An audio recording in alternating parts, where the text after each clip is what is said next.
Kuki terrorist Singi MATHAKTA military crackdown Chathanaba AMADI Kuki Lalhoulup Shing Chathanariba Soo Louthoknabagi Matangda Manipuri Governor Takshilamle HAINA RPI ATHAWALE National Secretary MAHESHWAR THOUNAOJAM PHONGDORAKLI Wafam asing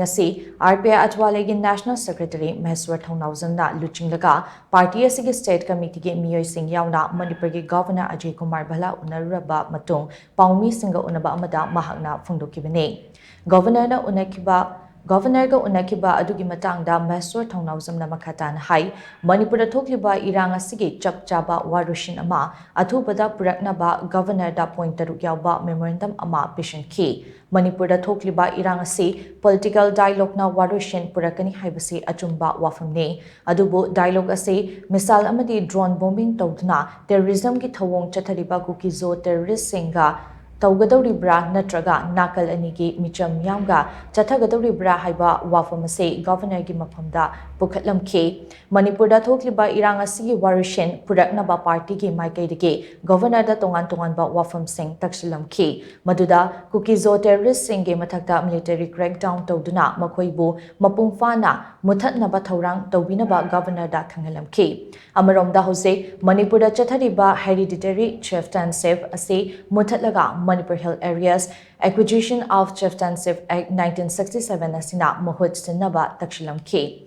Maramdi Kuki Furupna Kundaba Tongan ba mafamda Chief Singh gi aning apamba tawraga laiba sina hojik thokliba irang asigi achoba maram amaso oiribani haiba wapamase Governor da Khangalam K. Amaromda illegal immigrants sing ase Manipur da hek changlakpaga ST gi status fangiba ase Governor na akanba mityeng changlaga Chen Kuki Singh ase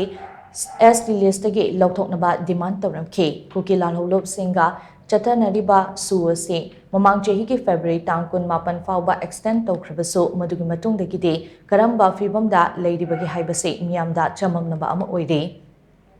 maram aduna tripartite Soo ase abrogate townaba amadi 1951 da base year oiraga Manipur da NRC Chathanaba Thaurang tawbiyo haiba wafam sing Governor da Taksin K party na thamliba demand sing ase thabakta onthoklabade Manipur da mahosagi tangdu leitaba phibam soidna hanjilakpa ngamgani hainaso Governor da Khangalam K party na thamliba wafam sing adu kupna khanage haibagi thajabaso piraki haina MAHESWAR